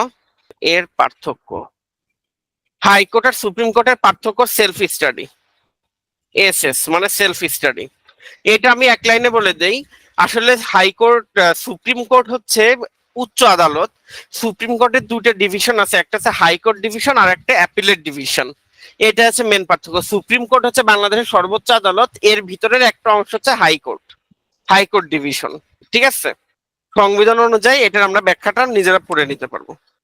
আর এই বিচার পদ্ধতি বা কিভাবে নিয়োগ হয় এইসব জিনিস ইম্পর্টেন্ট, একটু দেখে নিলে হয়। একটা সেলফ স্টাডি আর একটা দিব, সেলফ স্টাডি আর একটা জিনিস দিয়ে দেই তোমাদের, দুইটা দিব। আর সেলফ স্টাডি একটা হচ্ছে রাষ্ট্র পরিচালনায় বিচার বিভাগের ভূমিকা বর্ণনা, আর একটা হচ্ছে প্রশাসনিক ট্রাইব্যুনাল।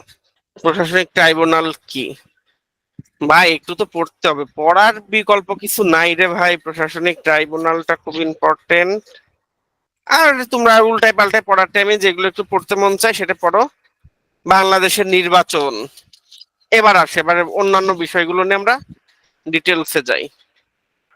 আমরা একটু অন্যান্য যাই, আমি একটু দেখে নেই কোনগুলো তোমাদের পড়তে বলবো। নির্বাচন কমিশনের কাজ আগে দেখে নেই। নির্বাচন কমিশন কি এবং এর কাজ কি, সোজা হিসাব দুইটা তিনটা জিনিস লিখবা। ঠিক আছে, এটা খুব ইম্পর্টেন্ট একটা প্রশ্ন। এই প্রশ্নের উত্তরটা হবে অনুচ্ছেদ নির্বাচন কমিশন প্রতিষ্ঠা এবং এর কাজ 118 এবং 119।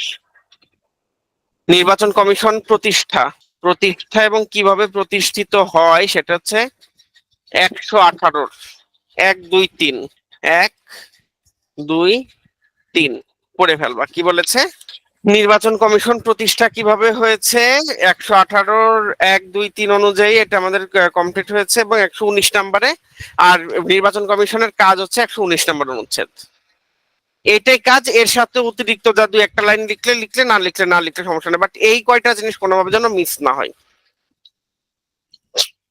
আমরা একটু বলি, 118 নম্বর অনুচ্ছেদ অনুযায়ী প্রধান নির্বাচন কমিশনার এবং অনধিক 4 জন নির্বাচন কমিশনারকে লইয়া বাংলাদেশের একটি নির্বাচন কমিশন থাকিবে এবং উক্ত বিষয়ে প্রণীত অন্য আইনের বিধানাবলী সাপেক্ষে রাষ্ট্রপতি প্রধান নির্বাচন কমিশনারকে এবং অন্যান্য নির্বাচন কমিশনারকে নিয়োগ প্রদান করিবেন। তার মানে পড়লেই তোমরা বুঝতে পারতেছো যে একজন নির্বাচন কমিশনার, প্রধান নির্বাচন কমিশনার এবং অনধিক 4 জন নির্বাচন কমিশনারকে লইয়া বাংলাদেশ নির্বাচন কমিশন গঠন করবে এবং রাষ্ট্রপতি এগুলো গঠন করবেন এবং কি কি কাজ সেগুলো করবেন। একাধিক নির্বাচন কমিশনারকে লইয়া নির্বাচন কমিশন গঠিত হলে প্রধান নির্বাচন কমিশনার তাহার সভাপতি রূপে কার্য করিবেন গেল। আর 118(3) বলা হয়েছে, এই সংবিধানের বিধানাবলীর সাপেক্ষে কোন নির্বাচন কমিশনার পদের মেয়াদ তাহার কার্যভার গ্রহণের তারিখ হইতে 5 বছর বছর হইবে। এবং এখানে কি কি শর্ত আছে দেখো। প্রধান নির্বাচন কমিশনার পদে অধিষ্ঠিত ছিলেন এমন কোন ব্যক্তি প্রজাতন্ত্রের কর্মে নিয়োগ লাভের যোগ্যতা হারাইবেন। তার মানে একবার যদি সে প্রধান নির্বাচন কমিশনার হয়ে যায় তাহলে সে আর দ্বিতীয়বার কোন প্রজাতন্ত্রের কাজে অংশগ্রহণ করতে পারবে না। অন্য কোন নির্বাচন কমিশনার অনুরূপ পদে কর্মাবসানের পর প্রধান নির্বাচন কমিশনার রূপে নিয়োগ লাভের যোগ্য হইবেন, তবে অন্য কোনো ভাবে প্রজাতন্ত্রের কর্মে নিয়োগ লাভের যোগ্য হইবেন না। বোঝা গেল বিষয়টা, যে একজন নির্বাচন কমিশনার স্ক্রিন অফ কেন? স্ক্রিন দেখা যাচ্ছে না? হবে হবে হবে হবে হবে হবে, সমস্যা নেই। আর নির্বাচন কমিশনের কাজ দেখো কি কি। 119-এর 1-2, 1-2 তেমন ইম্পর্টেন্ট না। 119-এর 1-এ কি বলেছে? রাষ্ট্রপতি পদের ও অন্যান্য ও সংসদের নির্বাচনের জন্য ভোটার তালিকা প্রস্তুতকরণের তত্ত্বাবধান, নির্দেশ ও নিয়ন্ত্রণ এবং অনুরূপ নির্বাচন পরিচালনার দায়িত্ব নির্বাচন কমিশনের উপর ন্যস্ত থাকিবে এবং নির্বাচন কমিশন এই সংবিধান ও আইন অনুযায়ী রাষ্ট্রপতি পদের নির্বাচন অনুষ্ঠান করিবে, সংসদ সদস্যদের নির্বাচন অনুষ্ঠান করিবেন, সংসদ নির্বাচনের জন্য নির্বাচনী এলাকার সীমানা নির্ধারণ করিবেন এবং রাষ্ট্রপতি পদের এবং সংসদের নির্বাচনের জন্য ভোটার তালিকা প্রস্তুত করিবেন। এই 4টা বেসিক কাজ। এছাড়া 119-এর 2-এ বলা হয়েছে, উপরিক্ত দফাসমূহে নির্ধারিত দায়িত্ব সমূহের অতিরিক্ত যেরূপ দায়িত্ব এই সংবিধান বা অন্যান্য কোনো আইন দ্বারা নির্ধারিত হইবে, নির্বাচন কমিশন সেরূপ দায়িত্ব পালন করিবেন। নির্বাচন কমিশনের কাজ আসলে এই কথাটুকু লিখে দাও, তোমাকে 5-এ 4 দিতে বাধ্য। অনেস্টলি স্পিকিং 5-এ 4 দিতে তোমাকে বাধ্য। ঠিক আছে, এই হচ্ছে নির্বাচন কমিশনারের কাজ।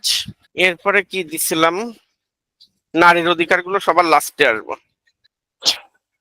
এরপরে দেব প্রশ্ন। আচ্ছা, নারীর অধিকারটা শেষ করে দেই। নারীর অধিকার নিয়ে বলা হচ্ছে, অনুচ্ছেদগুলো দেখতে হবে, শুধু অনুচ্ছেদগুলো দেখতে দেখতে যাও, ক্লিয়ার হয়ে যাবে, আর কিছু লাগবে না। এই যে আপুরা মনোযোগ দিয়ে দেখো, কত অধিকার দিচ্ছে নারীদের দেখো। এইগুলো হচ্ছে আমাদের আপুদের জন্য সংবিধানের বিশেষ অধিকার, একদম বিশেষ অধিকার। আচ্ছা, আমরা একটু দেখতে দেখতে থাকি কি কি। 19-এর 3-এ বলা হয়েছে, জাতীয় জীবনের সর্বস্তরে মহিলাদের অংশগ্রহণ এবং সুযোগের সমতা রাষ্ট্র নিশ্চিত করিবেন। 27-এ বলা হয়েছে, আইনের দৃষ্টিতে সকল নাগরিক সমান এবং সবাই আইনের সমান আশ্রয় লাভের অধিকারী। 28-এর 1-এ বলা হয়েছে, কেবল ধর্ম, বর্ণ, গোষ্ঠী, নারী পুরুষ ভেদে বা জন্মস্থানের কারণে কোনো নাগরিকের প্রতি বৈষম্য করা যাবে না। 28-এর 2-এ বলা হয়েছে, রাষ্ট্র এবং গণজীবনে সর্বস্তরে নারী পুরুষের সমান অধিকার লাভ করবেন। 28-এর 3-এ বলা হয়েছে, কেবল ধর্ম, বর্ণ, গোষ্ঠী, নারী পুরুষ ভেদে বা জন্মস্থানের কারণে জনসাধারণের কোনো বিনোদন বা বিশ্রামের স্থানে প্রবেশ বা কোনো শিক্ষা প্রতিষ্ঠানে ভর্তির বিষয়ে কোনো নাগরিককে বাধা দেওয়া যাবে না।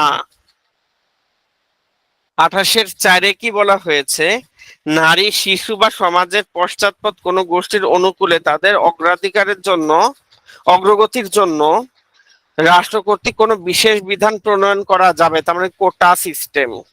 29-এর 1, সরকারি চাকরি লাভে সবার জন্য সুযোগের সমতা থাকিবে, অর্থাৎ যোগ্যতার ভিত্তিতে সব নাগরিকের যে কোনো সরকারি চাকরি পাওয়ার অধিকার থাকিবে। 29-এর 2, চাকরির ক্ষেত্রে শুধু ধর্ম, বর্ণ, গোষ্ঠী, নারী পুরুষ ভেদে বা জন্মস্থানের কারণে কাজের প্রতি বৈষম্য প্রদর্শন করা যাবে না। তবে চাকরিতে সমাজের কোনো অনগ্রসর অংশের সংখ্যা বাড়াবার জন্য রাষ্ট্র বিশেষ বিধান করতে পারবে। এছাড়া কোনো চাকরির প্রকৃতি বিবেচনা করে সেই চাকরি শুধু মহিলা বা শুধু পুরুষের জন্য সংরক্ষণ করতে পারবে। ঠিক আছে, 29-2 গেল এবং last and never the list 65-3। সমগ্র দেশে 300টি নির্বাচনী আসন ছাড়াও জাতীয় সংসদে 50টি আসন 25 বছরের জন্য মহিলাদের জন্য সংরক্ষণ করা হয়েছে।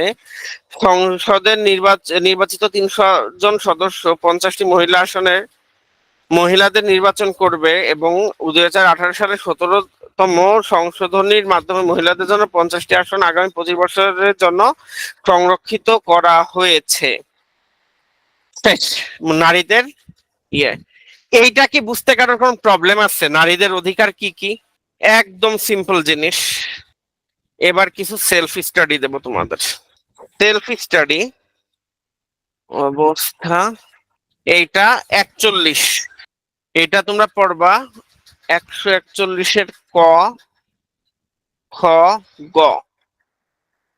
কিচ্ছু বোঝার নেই, পড়ে ফেললেই হবে, একদম সিম্পল।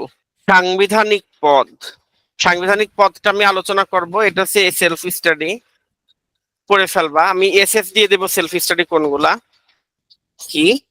আমরা আগে সাংবিধানিক পদ, সাংবিধানিক পদ হওয়ার জন্য 3টা শর্ত আছে। প্রথম শর্ত আমি এখন বলে দেব, দেন তোমরা একটা ডিসিশন নিয়ে নিবা সাংবিধানিক পদ কি কি। দেখো, সাংবিধানিক পদ হওয়ার শর্ত কি কি। এক, রিডিং পড়বা। রিডিং পড়লে তুমি এমনি দেখবা তোমার লেখার মতন করে তুমি পয়েন্ট গুলো বুঝে গেছো। রিডিং পড়বা মানে কি, এটা এইটাই তোমার জরুরি অবস্থা বিষয়ক বিধানাবলী। মুখস্থ করতে পারলে ভালো, নাহলে রিডিং 3-4 বার পরে এমনি তোমার মনে পড়ে যাবে, থাকবে, কারণ এটা খুব ইজি, খুবই ইজি। সাংবিধানিক পদ হচ্ছে 1, সংবিধানে উল্লেখ থাকতে হবে হবে 2, শপথ হতে হবে 3। দেখো, তুমি সাংবিধানিক পদ যে কয়টা পাবা সেগুলোর নাম সংবিধানে থাকতে হবে। যোগদানের পূর্বে অবশ্যই তাদের শপথ পাঠ করতে হবে এবং এই পদে জয়েন করলে তার একটা নির্দিষ্ট মেয়াদ থাকতে হবে। নির্দিষ্ট মেয়াদ, সময় না দিয়ে মেয়াদ লিখি, এটা অ্যাপ্রোপ্রিয়েট বেশি। যেমন আমাদের সাংবিধানিক পদ 9টা, কোনোদিন 11টা বলবো না। সাংবিধানিক পদ 9টা, সেগুলো হচ্ছে রাষ্ট্রপতি, প্রধানমন্ত্রী এবং অন্যান্য মন্ত্রী, প্রতিমন্ত্রী, উপমন্ত্রী, স্পিকার, ডেপুটি স্পিকার, সংসদ সদস্য, প্রধান বিচারপতি বা বিচারক, প্রধান নির্বাচন কমিশনার, মহাহিসাব নিরীক্ষক এবং নিয়ন্ত্রক এবং সরকারি কর্ম কমিশনার। এই কয়জন সাংবিধানিক পদ, কারণ ইনাদের সংবিধানে এদের নাম উল্লেখ আছে। এটা আমি আসবো ভাইয়া, আসতেছি আমি আসতেছি। এই সংবিধান এবং সংবিধিবদ্ধ পদের মধ্যে পার্থক্য আমি বলতেছি। যোগদানের পূর্বে এনারা শপথ পাঠ করেন, এদের নাম আমাদের হচ্ছে সংবিধানে আছে এবং এদের কর্মের নির্দিষ্ট মেয়াদ আছে। মেয়াদ কি, 5 বছর থাকতে পারবে, তাই না? রাষ্ট্রপতি, প্রধানমন্ত্রী, স্পিকার, ডেপুটি স্পিকার, সংসদ সদস্য, প্রধান বিচারপতি, এই কয়জন আপনার হচ্ছে 5 বছর থাকতে পারবে, অথবা বিচারপতিদের 67 বছর বয়স পর্যন্ত থাকতে পারবে। এর আগে যেটা পূরণ হবে সেটা সেই অনুযায়ী তার হচ্ছে কাজ টার্মিনেটেড হবে। এই সাংবিধানিক পদের কিন্তু কখনো অবসর হয় না, এটা হচ্ছে শেষ হয়, কারণ এটা কোনো চাকরি না, এটা হচ্ছে একটা সাংবিধানিক কাজ। এখানে তারা বেতন পান না, তারা পান হচ্ছে সম্মানী ভাতা। ঠিক আছে, সিনারা অবসরে যান না, ইনাদের কাজ টার্মিনেট হয় এবং এই যে ইনাদের কাজের একটা মেয়াদ আছে, আইদার 5 বছর অথবা নির্দিষ্ট সময় পর্যন্ত। আবার প্রধান নির্বাচন কমিশনার এবং অন্যান্য নির্বাচন কমিশনার, মহাহিসাব নিরীক্ষক এবং নিয়ন্ত্রক, সরকারের কর্ম কমিশনের সদস্যগণ, ইনাদের দেখবা আইদার 5 বছরের জন্য নিয়োগ হয়, অথবা তাদের বয়স 65 হওয়া পর্যন্ত তাদের এই এই পদটা বহাল থাকতে পারেন তারা। এটা হচ্ছে সাংবিধানিক পদ। আর এবার আসলে সংবিধিবদ্ধ পদ কোনগুলা। সংবিধিবদ্ধ পদ কোনগুলো আমরা একটু বলি। যে পদগুলো সাংবিধানিক আইন না, সংবিধানের বাইরে যে অন্যান্য আইন দ্বারা যে পদগুলো রচিত হয় এবং যেগুলোতে কোনো শপথ লাগে না, সেইগুলা হচ্ছে সংবিধিবদ্ধ পদ। যেমন মানবাধিকার কমিশনের চেয়ারম্যান, এটা কিন্তু সংবিধানে এই পদের কোনো উল্লেখ নাই, কিন্তু এটা মানবাধিকার কমিশনের একটা নির্দিষ্ট আইন আছে, সেই আইন অনুযায়ী তিনি কিন্তু এই পদের চেয়ারম্যান হন। তারপরে দুর্নীতি দমন কমিশনের চেয়ারম্যান, এই পদগুলো হচ্ছে সংবিধিবদ্ধ পদ। সংবিধি মানে কি? আইন দ্বারা যে বিধি করা হয়েছে, মানে আইনের আর একটা নাম হচ্ছে বিধি। সাংবিধানিক আইন ছাড়া অন্য যে আইন দ্বারা যে পদগুলো সৃষ্টি হচ্ছে সেগুলো হচ্ছে সংবিধিবদ্ধ পদ। বোঝা গেল? না, ইনাদের কোনো এজ নেই, কিন্তু ইনাদের মেয়াদ আছে, 5 বছর হলেই তারা শেষ। আহ একটা সেলফ স্টাডি দেই। আমরা তো রাষ্ট্রপতি এবং প্রধানমন্ত্রীর কাজ দেখলাম সংবিধান অনুযায়ী, আর 3 জনের কাজ সেলফ স্টাডি করবা। সেলফ স্টাডি করবা কারের কাজ, আর একটা দেবো হচ্ছে প্রধান বিচারপতির কাজ। ইনি সাংবিধানিক পদের মধ্যে পড়েন না, সংবিধিবদ্ধ পদের মধ্যে পড়েন না, উনি এমনি একটা পদ। সংবিধানে উল্লেখ আছে একটা রাষ্ট্রীয় পদ, শেষ। কারণ উনার সব থেকে বড় সমস্যা, উনার কাজের কোনো মেয়াদ নাই। সংবিধানে পদ উল্লেখ আছে কিন্তু উনার কাজের কোনো মেয়াদ নেই, মানে উনার কোনো নির্দিষ্ট মেয়াদে কাজ করবেন এমন কোনো কথা বলা নেই। আবার উনার পদের কোনো শপথ নাই, এজন্য উনি সাংবিধানিক পদ না, বাট সংবিধানের আইন দ্বারা সৃষ্ট পদ, এজন্য সংবিধিবদ্ধ পদ বলা যাচ্ছে না। আর একটা কাজ করবা, জানো এই সাংবিধানিক পদে যারা অধিষ্ঠিত থাকেন, একটা মজার কথা শোনো, যারা সাংবিধানিক পদে অধিষ্ঠিত থাকেন ইনারা যে বাসায় সরকারিভাবে যে বাসায় বা যে বাংলায় ওনারা থাকেন সেইটার কোনো ইউটিলিটি চার্জ দেওয়া লাগে না। অর্থাৎ বিদ্যুৎ বিল, গ্যাস বিল, পানির বিল এগুলো দেওয়া লাগে না, এগুলো রাষ্ট্র নির্বাহ করে থাকে। এইটা সেলফ স্টাডি, এই কাজগুলো একটু দেখে নিবা, কারণ এগুলো হুট করে চলে আসতে পারে। আর কি বলবো, রুলস অফ বিজনেস না, তাহলে আর একটা প্রশ্নদের একটু পড়াই। তোমাদের আজকে লাস্ট কোশ্চেনটা একটু দেখি, পড়ানোর চেষ্টা করি। রুলস অফ প্রসিডিউর, প্রশ্নটা হচ্ছে পরিচালনার পরিচালনার জন্য, সংসদের কার্যক্রম পরিচালনার জন্য রুলস অফ প্রসিডিউরের গুরুত্ব কি? আগে আমরা একটু দেখি রুলস অফ প্রসিডিউরটা কি। আমি পড়ে যাচ্ছি, তোমরা একটু শোনো। বাংলাদেশের জাতীয় সংসদের জন্য সংসদের কাজ সুষ্ঠুভাবে পরিচালনা করার জন্য যে সকল বিধি প্রণীত হয়েছে সেগুলোকে রুলস অফ প্রসিডিউর বা কার্যপ্রণালী বিধি বলা হয়। বাংলাদেশের জাতীয় সংসদের নিজস্ব রুলস অফ প্রসিডিউর আছে। সেটা কি? কিভাবে সংসদ আহ্বান স্থগিত ও ভেঙে দেওয়া যায়, কিভাবে সংসদ সদস্যগণ শপথ গ্রহণ করেন, স্পিকার ও ডেপুটি স্পিকার নির্বাচিত হয়ে থাকেন, সংসদ প্রশ্ন উত্থাপন পদ্ধতি, সংসদ সদস্যদের পালনীয় বিধি প্রভৃতি সম্পর্কে কার্যপ্রণালী বিধিতে স্পষ্ট নির্দেশনা দেওয়া থাকে। অর্থাৎ সংসদ কর্তৃক প্রণীত কার্যপ্রণালী বিধি মোতাবেক সংসদের কার্যপ্রণালী নিয়ন্ত্রিত হয়। গণপ্রজাতন্ত্রী বাংলাদেশ সংবিধানের 75-এর 1 অনুচ্ছেদ অনুযায়ী, 1-এর ক অনুচ্ছেদ অনুযায়ী সংসদ তার আভ্যন্তরীণ কার্যক্রম এবং কার্যক্রম ও অধিবেশন পরিচালনার জন্য কার্যপ্রণালী বিধি প্রণয়ন করতে পারবেন, এবং এ ধরনের কার্যপ্রণালী বিধি না হওয়া পর্যন্ত রাষ্ট্রপতি অনুরূপ কার্যপ্রণালী বিধি প্রণয়ন করবেন। ঠিক আছে, এটা বলে দেওয়া আছে। উপযুক্ত অনুচ্ছেদের প্রাপ্ত ক্ষমতা বলে মহামান্য রাষ্ট্রপতি বাংলাদেশের জাতীয় সংসদের কার্যপ্রণালী নিয়ন্ত্রণের লক্ষ্যে 1 এপ্রিল 1973 তারিখে গণপ্রজাতন্ত্রী বাংলাদেশের জাতীয় সংসদের জন্য কার্যপ্রণালী বিধি প্রণয়ন করেন। এতে মোট 29টি অধ্যায়, 318টি বিধি এবং 4টি তফসিল রয়েছে। 2007 সালের 11 জানুয়ারি পর্যন্ত সংশোধিত হয়েছে, মানে এই পর্যন্ত সংশোধন হয়েছে। বিধির 2য় অধ্যায়ে সংসদের আহ্বান স্থগিতকরণ এবং ভঙ্গকরণ, সদস্যবৃন্দের আসন ব্যবস্থা, শপথ ও তালিকা সম্পর্কিত বিধান রয়েছে। আচ্ছা, এই প্রশ্নটা হচ্ছে এরকমই, আর 2-3টা লাইন আছে, আর পড়তে ভালো লাগতেছে না, আমি এটার ছবি তুলে দিয়ে দিব না। ওকে, আমি এই ক্লাস শেষে আমি এই প্রশ্নটার উত্তর যেটা, সেটা ছবি তুলে আমি মোটামুটি ইসে তোমাদের দিয়ে দিচ্ছি, টেলিগ্রাম গ্রুপে দিয়ে দিচ্ছি। ওকে, আর আর একটা প্রশ্ন একটু দেখি আমরা। রুলস অফ প্রসিডিউর তো দেখলাম, রুলস অফ বিজনেসটা একটু দেখি, দুটা যাতে প্যাচ না লেগে যায়। রুলস অফ বিজনেস কি? গণপ্রজাতন্ত্রী বাংলাদেশের সংবিধানের 55(6) অনুচ্ছেদ অনুযায়ী রাষ্ট্রপতি সরকারি কার্যক্রম বন্টন এবং পরিচালনার জন্য বিধিসমূহ প্রণয়ন করিবেন। প্রদত্ত অনুচ্ছেদে প্রাপ্ত ক্ষমতা বলে মহামান্য রাষ্ট্রপতি কর্তৃক 1996 সালে জারিকৃত একটি বিধি হলো রুলস অফ বিজনেস। এই বিধিতে বাংলাদেশ সরকারের বিভিন্ন মন্ত্রণালয়ের বিভিন্ন বিভাগ ও দপ্তরের মধ্যে দায়িত্ব ও কার্যাবলী বন্টন করে দেওয়া হয়েছে। বিভিন্ন দপ্তরের মধ্যকার সম্পর্ক, যোগাযোগ, কার্যপদ্ধতি এবং কে কোন দায়িত্ব পালন করবেন, কিভাবে পালন করবেন এবং কোন মন্ত্রণালয় কিংবা বিভাগের কার্যবলী কি হবে তা নির্ধারিত হয় রুলস অফ বিজনেস এর মাধ্যমে। বিধির 2য় অধ্যায়ে রাষ্ট্রপতি এবং প্রধানমন্ত্রীর বিভিন্ন দায়িত্ব ও কার্যের নিয়ম নীতি 3য় ভাগে কি কি আছে এগুলো বলে দেওয়া আছে। এখন প্যাচ হচ্ছে রুলস অফ বিজনেস এবং রুলস অফ প্রসিডিউর এক জিনিস নেই, দুটো জিনিস আলাদা জিনিস। এটারও আমি ছবি তুলে দিয়ে দেবো না, ঠিক আছে? আমি এই 3টা ছবি বলেছি, এই 3টা ছবি আমি এখনই এই ক্লাসটা শেষ করে তোমাদের টেলিগ্রাম গ্রুপে দিয়ে দিচ্ছি। আজকে ক্লাস নিয়ে কারোর কোনো প্রশ্ন? আল্লাহ হাফেজ, সবাই সুস্থ থাকো, ভালো থাকো।